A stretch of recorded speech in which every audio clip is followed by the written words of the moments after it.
في الوقت اللي بتكون البنت دي قاعدة في بيتها بكل هدوء، بنتفاجئ ان جارتها بتجري على بيتها وبتترجاها تساعدها، لان بيكون في شخص مقنع بيهاجمها وللأسف بيموتها وبيطعنها طعنات كتيرة بالسكينة اللي معاه، وبيكون شكله مخيف جدا. والغريبة ان البنت اللي جوه دي ما بتكونش واخدة بالها من كل ده اصلا. طب يا ترى ايه حكايتها؟ ده اللي هنعرفه لما نرجع مع البنت اللي اسمها مادي، وبتكون عايشة حياتها لوحدها في بيت بعيد في الغابة مع قطتها، وبنكتشف انها ما بتسمعش ولا بتتكلم، وانها فقدت الحواس دي من وهي في سن 13 سنة بسبب مرض كان جالها. المهم ان في يوم وهي بتعمل الاكل، جارتها سارة بتبعت لها رسالة وبتقول لها انها جاية لها، فمادي بترحب بيها وما بيعديش وقت كبير وفعلا سارة جارتها بتروح لها ومعاها كتاب، وبنعرف ان الكتاب ده مادي هي اللي كاتباه، لان مادي اصلا اتجهت للكتابة من ساعة ما فقدت السمع والنطق. وبتقول لها سارة بلغة الاشارة ان الكتاب عجبها جدا وانها اتعلقت بشخصياته، وبنشوف مادي هنا وهي قادرة تقرا حركة الشفايف وتفهم الكلام. المهم وهم في وسط كلامهم بتسمع سارة جهاز الانذار وبتلاحظ دخان طالع من البيت، فبتجري مادي عشان تشوف فيه ايه اللي بيحصل، بس بتبقى جت سليمة والاكل بس هو اللي اتحرق. ومادي بتكون ذكية جدا لدرجة انها بتعمل جهاز الانذار يقلب نور عشان لو كانت نايمة تعرف ان في حريق. وبتعجب قوي جارتها سارة بدماغها، وبيقعدوا يحكوا مع بعض لحد ما الليل بيجي، وبتعرض سارة عليها انهم يتعشوا في بيتها، ولكن مادي بتعتذر لها لان عندها شغل كتير. ولما بتمشي سارة بتيجي رسالة لمادي من شخص اسمه كريك بيقول لها انها وحشته جدا وانه عايز يشوفها، فبتمسح الرسالة وبتدخل بعدها تكمل شغل على اللابتوب ولا كأنها شافت حاجة. وبنلاقيها بتتصل بكريك فيديو بس بترجع في كلامها وبتقفل على طول، ولما هو بيكلمها بعد كده ما بتردش عليه، وبتروح بعدها تنظف المطبخ. بس بتحصل هنا حاجة مرعبة، وبنشوف جارتها وهي بتجري عليها وبتستنجد بيها لان في شخص وراها بيطاردها، ووسط كل الصريخ والتخبيط ده الا ان مادي ما بتكونش سامعة ولا حاسة بأي حاجة خالص. وللأسف بنشوف قاتل مقنع جاي من وراها وبيقتلها بطريقة وحشية جدا وبيطعنها طعنات كتير. ولما القاتل بيلاحظ انها مش سامعة حاجة بيخبط على الباب عشان يتأكد، وفعلا هي ما بتسمعوش، فبياخد جثة سارة من قدام البيت وبيرميها بعيد. وفي الوقت ده بترجع مادي تكمل شغلها على اللابتوب، وبنتفاجئ ان القاتل دخلها من باب الصالة، واثناء ما بيطلع السكينة عشان يقتلها بتتصل اخت مادي بيها فيديو، فبيجري القاتل على طول من وراها عشان ما يبانش في الكاميرا. وفي الوقت اللي بتتكلم فيه مادي مع اختها بيروح القاتل ياخد موبايل مادي، وساعتها اختها بتحذرها انها شافت حاجة وراها بتتحرك، فبتطمنها مادي وبتقول لها ان اكيد دي القطة بتاعتي، وبتقول لها انها هتقفل معاها وتروح تدور على القطة. وفعلا مادي بتدور عليها في كل مكان ولكنها مش بتلاقيها، فبتزهق وبتقرر انها تروح تكمل شغلها. وبتتفاجئ ان في رسالة جاية من تليفونها، فبتستغرب جدا، ولما بتفتحها بتلاقي صور ليها لما كانت بتدور على القطة، فبتخاف هنا وبتتوتر وبتفهم ان في حد معاها في البيت. واخر صورة بتتبعت ليها بتكون متصورة من بره البيت، فبتروح على الباب عشان تشوف مين اللي بيصورها بره، فبتتفاجئ هنا بالقاتل المقنع واقف قصاد الباب ومعاه الموبايل بتاعها، فبتجري بسرعة عشان تقفل الباب، ولكن بتتفاجئ انه رايح يدخل من الابواب التانية، فبسرعة بتقفل كل الابواب والمنافذ وهي خايفة ومرعوبة، وبيفضل انه يلف حوالين البيت ويخوفها. ولما بتلاقيه اختفى من قدامها بتروح بسرعة عشان تتصل بالنجدة، بس للأسف القاتل كان سبقها وقطع سلوك الكهرباء، وبكده مادي بقت لوحدها محاصرة في البيت ومش هتعرف تتواصل مع اي حد، ده حتى النور اللي في البيت ما عادش موجود. وبيروح القاتل يهددها بالسكينة من الشباك، ومش بس كده ده بيروح يقطع كاوتشات العربية بتاعتها قدام عينيه. فبتروح مادي بعدها تجيب كشاف، وبتكتشف ان القاتل كاتب لها على الازاز ان حبيبها كريج جاي لها للبيت، وطبعا عرف كده لان الموبايل بتاعها معاه اصلا. المهم بيروح يقف قصادها وبيقلع القناع وبيخوفها وبيهددها بحبيبها اللي هيروح لها، وبيقول لها انه هيفضل يطاردها ويخوفها لحد ما هي اللي تتمنى الموت. فبتروح بعدها تاخد سكينة وبتدخل لأوضتها وبتقفل الباب عليها،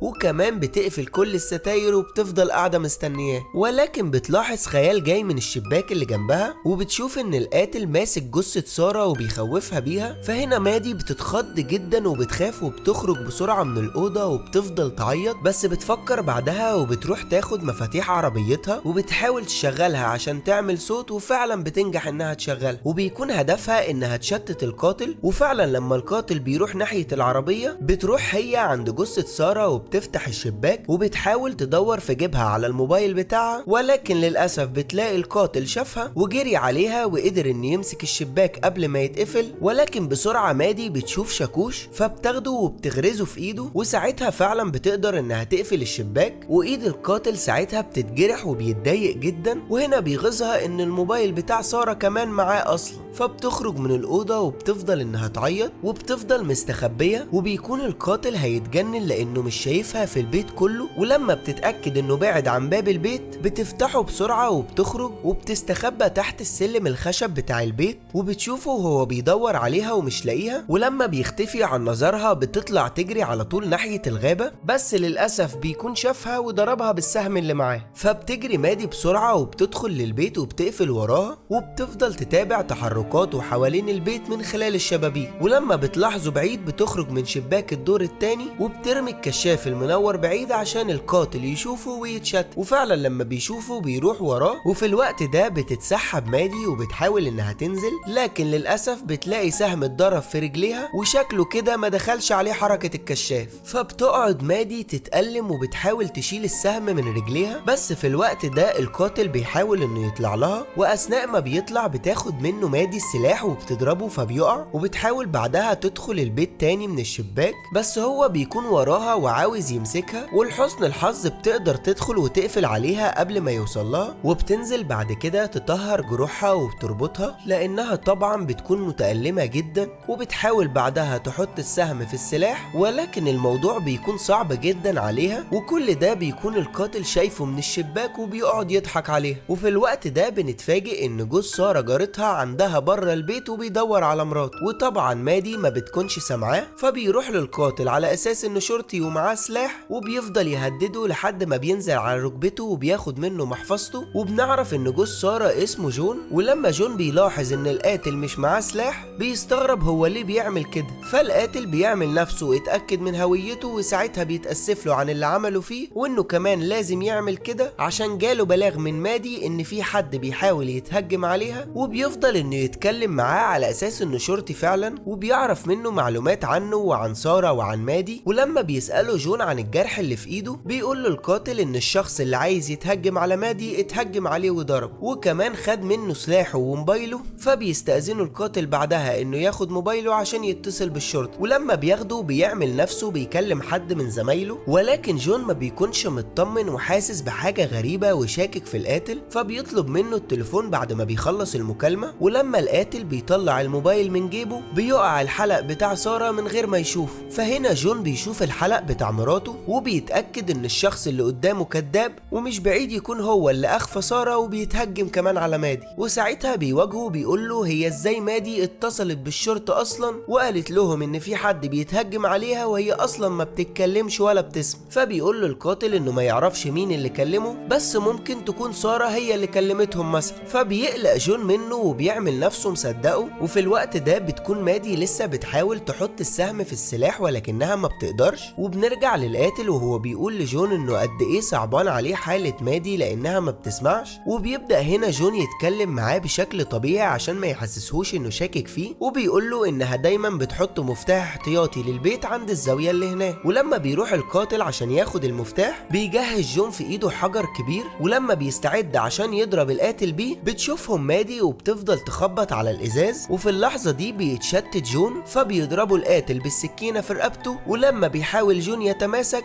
بيضربوا القاتل ضربة تانية في رجله. وبتنهار مادي لما بتشوف اللي بيحصل ده لان ده بيكون اخر امل ليه. ولكن جون بيحاول باخر نفس ليه انه يهجم على القاتل، وفعلا بيقدر انه يمسكه ويخنقه. وبيقول بسرعة لمادي انها تهرب من المكان، وفعلا مادي بتسمع كلامه وبتخرج من الباب، بس القاتل بيقدر يوصل لها ويهجم عليها، وفي لحظة بيكون خبطها بالحجر على دماغها لحد ما موتها. بس بنكتشف ان ده كله كان خيال في دماغها، وانها اصلا لسه جوه البيت، وبتقول لنفسها انها لو خرجت فعلا ممكن تموت. وفي الوقت ده بيكون جون مات والقاتل بيتحرر من ايده. فبنروح لمادي اللي بتقعد مع نفسها وبتفضل تفكر في كل الحلول، وبتحط سيناريوهات لكل حاجة ممكن تعملها بحيث تحافظ على نفسها من الموت وتحاول انها تهرب من القاتل او حتى تقتله. وبتكون عايزة تتصرف بسرعة لان حالتها عمالة تسوء وبتنزف جامد، وقريب جدا قوتها هتروح وهيغمى عليها. وبتقول لنفسها انها ما عادتش هتقدر تستخدم تستخبى ولا تهرب ولا حتى تستنى حد ينقذها، وانها لازم تحط نهاية القاتل ما يتوقعهاش. ووقتها بيكون القاتل بره بيشرب سجاير وبيفكر هو كمان في نهاية يقضي بيها عليها، وبنتفاجئ ان القطة بتاعت مادي ظهرت، ولما القاتل بيشوفها بيقرر انه يموتها هي كمان. وفي الوقت اللي بيطلع فيه السكينة بنتفاجئ ان مادي ضربته بالسهم وقدرت اخيرا تستخدم السلاح، ولكن بعدها بتجري على البيت بسرعة والقاتل بيكون وراها، ولسوء الحظ السهم الاخير بيقع منها، ولما بتخرج ايديها عشان تاخده بيقدر انه يقفل الباب عليها وبيضربها برجله لحد ما بيكسرها، وبعدها بتقفل عليها الباب بسرعة وبتفضل تعيط وبتتألم جدا. ولما القاتل بيشوفها في الحالة دي بيقول لها انه خلاص هيدخل لها ويقتلها، فبتقوم مادي متشجعة وكاتباله على الازاز بدمها اعملها يا جبان.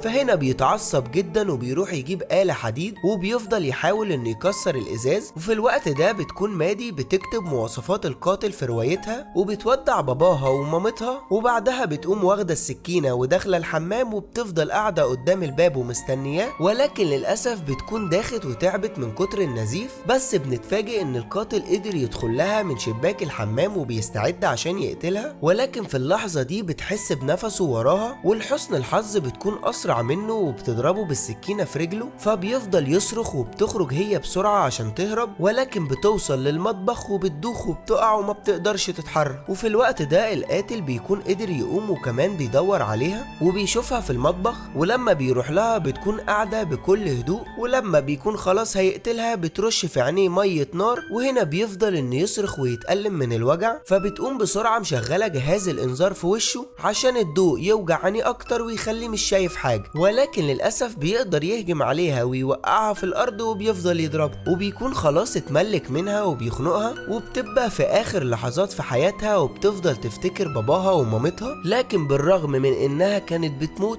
الا انها كانت بتحاول توصل للآلة الحديد اللي جنبها لحد ما اخيرا بتمسكها وبتضربه بيها في رقبته، وبيفضل ينزف لحد ما اخيرا بيموت. وساعتها هي بتاخد الموبايل وبتطلب الطوارئ بسرعة عشان يلحقوها، وبتطلع بره البيت تستناهم هي وقطتها وسط كل الجثث دي لحد ما فعلا بيوصلوا له. وهنا بيكون فيلمنا خلص، ويا ريت لو عجبك الفيلم ما تنساش تعمل لنا لايك واشترك في القناة وفعل الجرس عشان يوصلك كل جديد مننا.